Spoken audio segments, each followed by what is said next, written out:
कहानी की शुरुआत एक लैब को दिखाते हुए होती है जहाँ पर एक रोबोट थी जिसे मदर रोबोट भी कहा जाता है। यहाँ पर हमें बताया जाता है कि पूरी धरती से इंसानों का नामो निशान खत्म हो चुका है और सिर्फ 63,000 एम्ब्रियोज यानी भ्रूण ही इस लैब में बचे हैं। इसलिए लैब में इस मदर रोबोट का मिशन इंसानों की नई पॉपुलेशन को दोबारा से बसाना था, जिसके लिए मदर रोबोट एक एम्ब्रियोज को जेस्टेशन चैम्बर में रख देती है, जिससे एक ह्यूमन बच्चा धीरे धीरे डेवलप होने लगता है। अब इस आर्टिफिशियल गर्भ से 24 घंटे के अंदर बच्चे को बाहर आना था, इसलिए मदर रोबोट 24 घंटे में बेबी के बाहर आने का वेट करने लगती है और जैसे ही 24 घंटे बाद बच्चा पूरी तरह से डेवलप हो जाता है तब उसे बाहर निकाला जाता है। ये एक बेबी गर्ल थी जिसे मदर रोबोट डॉटर नाम देती है। इसके बाद मदर रोबोट उस बच्ची को पालने और उसका ख्याल रखने लगती है। मदर रोबोट इस इंसानी बच्चे को पैदा करके बहुत खुश थी। ऐसे ही समय बीतने के साथ साथ मदर रोबोट के साथ रहते हुए वो बच्ची चलना, हंसना, रोना और इधर उधर भागते हुए खेलना, ये सब चीजें सीख रही थी। मदर रोबोट डॉटर का बहुत ख्याल रखती थी।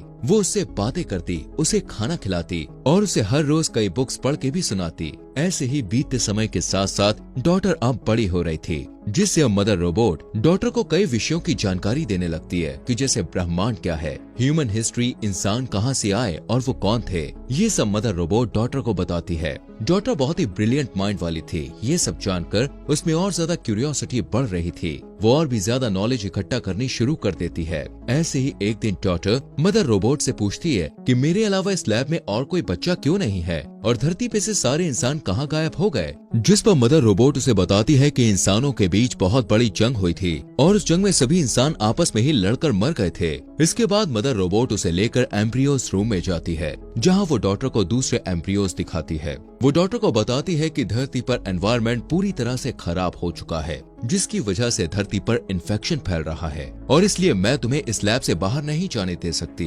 क्योंकि इससे तुम्हारी जान भी जा सकती है। जब डॉटर थोड़ी और बड़ी हो जाती है तो मदर रोबोट उसे बताती है कि मैंने तुम्हें कैसे पैदा किया था। वो उसे उन मशीनों को भी दिखाती है जिनसे उसे पैदा किया गया था। मदर रोबोट डॉटर को कहती है कि तुम्हें इन सारी मशीनों के बारे में जानना होगा और एक अच्छी मदर बनने के लिए प्रैक्टिस करनी होगी, क्योंकि आगे चल के तुम्हें ही आने वाली नई पॉपुलेशन को संभालना है। इसी तरह इन दोनों में ऐसी बातें चलती रहती हैं। मदर डॉटर को कभी भी ऐसा फील नहीं होने देती कि इस लैब से बाहर भी कोई दुनिया है। ऐसे ही कई साल गुजर जाते हैं और अब डॉटर अपने टीनेज में पहुंच चुकी थी। वो 18 साल की हो चुकी थी, लेकिन अब वो इस लैब से बाहर की दुनिया देखना चाहती थी कि बाहर क्या है।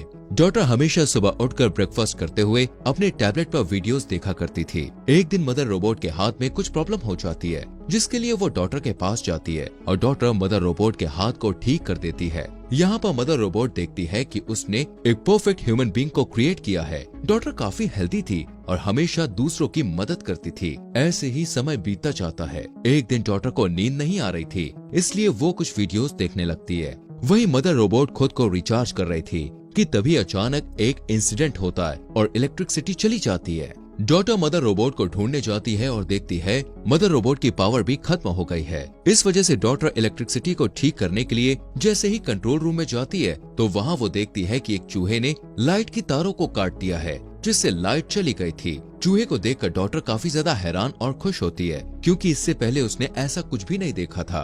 वो उसे पकड़कर एक बोतल में बंद करके कटी हुई वायर को ठीक करती है और जब इलेक्ट्रिसिटी आती है तब डॉटर उस चूहे को देखने लग जाती है। वही मदर रोबोट पूरी तरह रिचार्ज हो जाती है। यहाँ पर डॉटर मदर रोबोट को वो चूहा दिखाती है, जिसे देखकर मदर रोबोट थोड़ा घबराई हुई कहती है कि इस चूहे के अंदर आने का मतलब है कि एयरलॉक में कुछ गड़बड़ है, जिस वजह से बाहर की प्रदूषित हवा हमारी लैब में लीक हो रही है। वो कहती है कि हो सकता है ये चूहा भी इन्फेक्टेड हो। इतना कहते हुए मदर रोबोट डॉटर के सामने ही उस चूहे को जला देती है। डॉटर को मदर रोबोट के इस बिहेवियर पर बहुत गुस्सा आता है। इसके बाद मदर रोबोट उस एयरलॉक को डिकंटामिनेट करती है और इस एरिया को क्वारंटीन कर देती है। कुछ दिन के बाद डॉटर का बर्थडे होता है और मदर रोबोट उसे गिफ्ट देती है। थोड़ी देर बाद मदर रोबोट जब खुद को रिचार्ज कर रही होती है तो डॉटर को एयरलॉक की तरफ से कुछ आवाज सुनाई देने लगती है, लेकिन जब डॉटर एयरलॉक की तरफ चेक करने जाती है तो उसे वहाँ कुछ दिखाई नहीं देता। यहाँ पर डॉटर डिसाइड करती है कि वो बाहर की दुनिया को देखने जाएगी, जिसके बाद वो एक प्रोटेक्टिंग सूट पहन लेती है कि तभी फिर से उसे कुछ आवाज आती है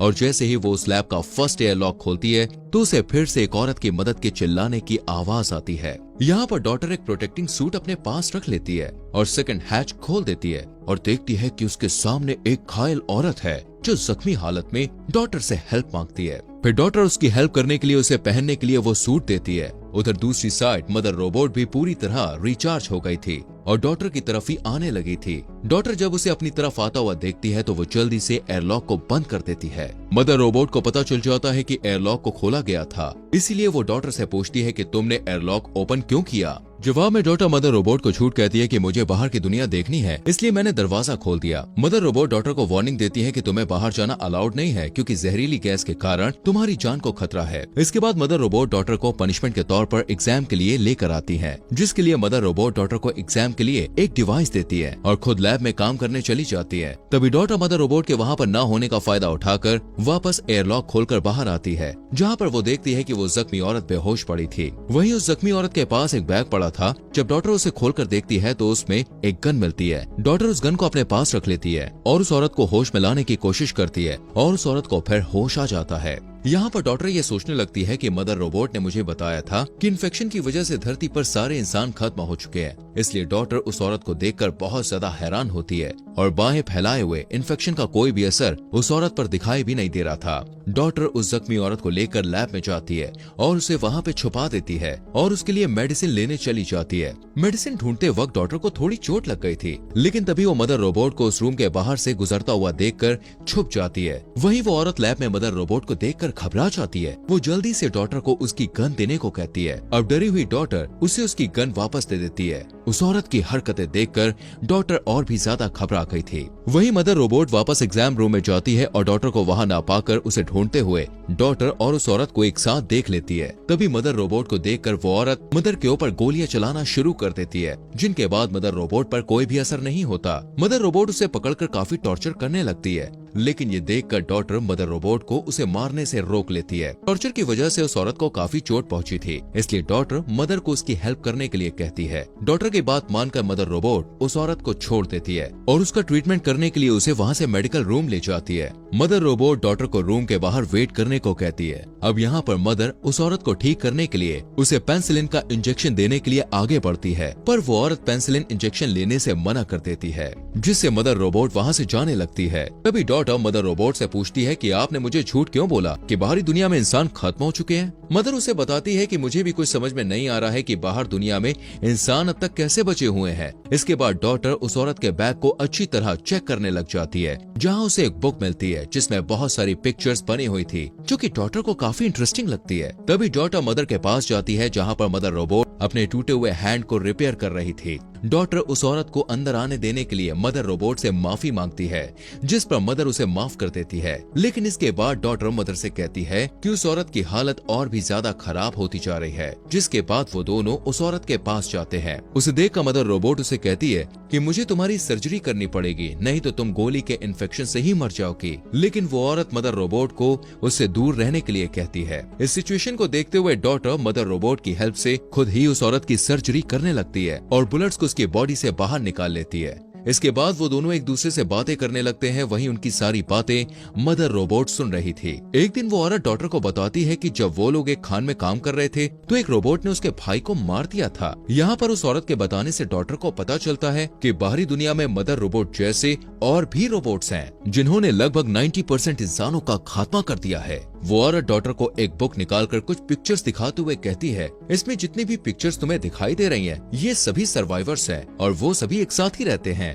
और इन रोबोट से बचते फिर रहे हैं, क्योंकि जैसे ही कोई रोबोट इंसान को देखता है तो उसे तुरंत मार देता है। वो औरत डॉटर को मदर रोबोट के साथ न रहने को कहती है। अब जब इन दोनों की बातचीत चल रही थी, तभी इसी बीच मदर रोबोट वहाँ आ जाती है और डॉटर को एग्जाम के लिए अपने साथ ले जाती है। अब क्योंकि मदर रोबोट ने उस औरत की सारी बातें सुन ली थी, इसलिए वो डॉटर को कहती है कि उस औरत की बातों पर तुम्हें ध्यान नहीं देना चाहिए, क्योंकि वो झूठ बोल रही है। इसके बाद मदर रोबोट डॉटर का साइकोलॉजी, फिजिकल और मेडिकल टेस्ट लेती है, जिसमें डॉटर काफी अच्छा स्कोर करती है। इसके लिए मदर रोबोट उसे रिवॉर्ड देने के लिए एम्ब्रियोज रूम में ले जाती है और उसे कहती है कि इन एम्ब्रियोज में से किसी एक एम्ब्रियो को सिलेक्ट कर लो। अब डॉटर को शुरू से ही अपना एक भाई चाहिए था, इसलिए वो एक मेल एम्ब्रियो को चुनती है। रात में जब मदर रोबोट रिचार्ज हो रही थी तब डॉटर मदर रोबोट के ब्रो के नाम की हेल्प से उस कैबिनेट को ओपन करती है जहाँ बुलेट्स रखी हुई थी। यहाँ पर डॉटर को पता चलता है कि मदर रोबोट उससे झूठ बोल रही है, क्योंकि मदर रोबोट ने डॉटर से पहले 3 और एम्ब्रियोज से जो बच्चे पैदा किए थे वो बच्चे भी पूरी तरह से डेवलप हो चुके थे। और जैसे ही वो बच्चे बड़े हुए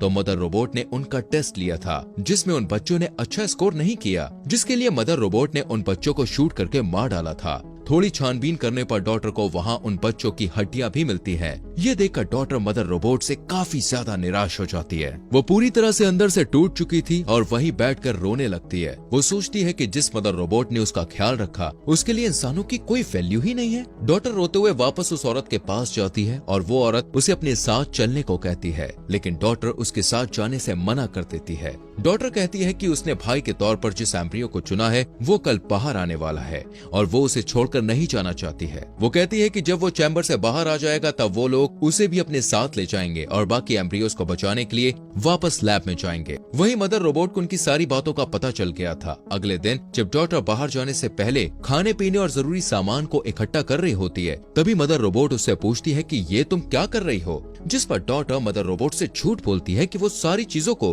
अपने भाई के साथ टाइम स्पेंड करने के लिए इकट्ठा कर रही है। लेकिन मदर रोबोट डॉटर को किचन में ले जाती है और उसे अगले खाने के फॉर्मूला को मिक्स करना सिखाने लगती है कि तभी वो डॉटर से कहती है कि तुम एक अच्छी बहन बन सकती हो। जिसके बाद वो किचन से बाहर आकर डॉटर को किचन में ही लॉक करके उस औरत के पास जाकर उसे कहती है कि मुझे तुम्हारी और डॉटर की सारी प्लानिंग के बारे में कल ही पता चल गया था। इतना कहते हुए वो उस औरत को काफी ज्यादा टॉर्चर करने लगती है। वहीं इसी दौरान डॉटर लिक्विड नाइट्रोजन की मदद से उस रूम के ग्लास को तोड़कर बाहर निकल जाती है। दूसरी तरफ वो औरत मौका देकर अपने वेपन से मदर रोबोट पर अटैक करती है, पर मदर रोबोट को उससे कुछ भी नहीं होता और वो उसे मारने ही वाली थी कि तभी डॉटर फायर अलार्म को एक्टिवेट कर देती है, जिससे मदर रोबोट डिस्ट्रैक्ट हो गई थी और वो उस औरत को छोड़कर फायर का पता लगाने के लिए चली जाती है। वहीं वो औरत और डॉटर एक साथ मेन डोर की तरफ भागने लगती है, लेकिन तभी वहाँ मदर रोबोट आ जाती है, जिससे वो औरत मदर रोबोट को कहती है कि मेन डोर खोल दो वरना मैं डॉटर को मार दूंगी। यहाँ पर मदर रोबोट डॉटर को बचाने के लिए डोर ओपन कर देती है।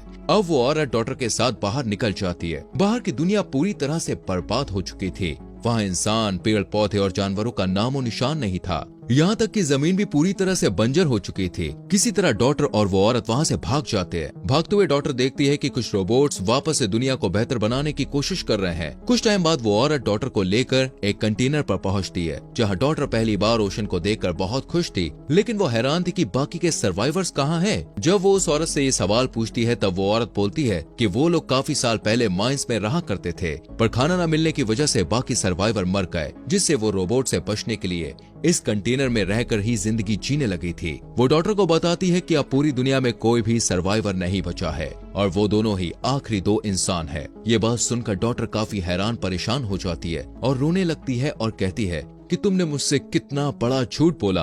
तभी वो उस औरत से कहती है कि मुझे अपने भाई को बचाना है और वो वापस लैब की तरफ जाने लगती है। जब वो लैब तक पहुंच जाती है तो वो देखती है कि लैब के आगे बहुत सारे रोबोट्स खड़े होकर लैब को सिक्योर कर रहे हैं। वो रोबोट्स डॉटर को स्कैन करके उसे लैब के अंदर जाने की इजाजत दे देते हैं। यहाँ पर डॉटर काफी ज्यादा घबराई हुई थी, इसलिए वो एक कुल्हाड़ी उठा लेती है और अंदर जाने लगती है। अंदर जाकर वो देखती है कि मदर रोबोट एक न्यू बॉर्न बेबी की देखभाल कर रही है। जब मदर रोबोट डॉटर को देखती है तब डॉटर कहती है कि उसे अपने भाई को पास से देखना है। इस पर मदर रोबोट उसे कुल्हाड़ी छोड़ने के लिए कहती है। तभी मदर रोबोट डॉटर को सारी सच्चाई बताने लगती है कि मैं एक आर्टिफिशियल इंटेलिजेंस रोबोट हूँ और मैं ही बाहर की दुनिया के सारे रोबोट्स को कंट्रोल करती हूँ और धरती के सभी इंसानों को खत्म करने का प्लान मेरा ही था। फिर मदर रोबोट डॉटर से कहती है कि मुझे डर था कि इंसान आगे चलकर खुद तो एक दूसरे से लड़कर खत्म होंगे ही, साथ ही साथ वो इस प्लेनेट को भी बर्बाद कर देंगे, इसलिए मैंने इंसानों को खत्म करने का प्लान बनाया। जिसके बाद रोबोट्स ने इंसानों का खात्मा कर दिया। वो बताती है कि लेकिन मैं इंसानों को सेकंड चांस देना चाहती थी, इसलिए मैंने कुछ ह्यूमन एम्ब्रियोज को सेव कर लिया था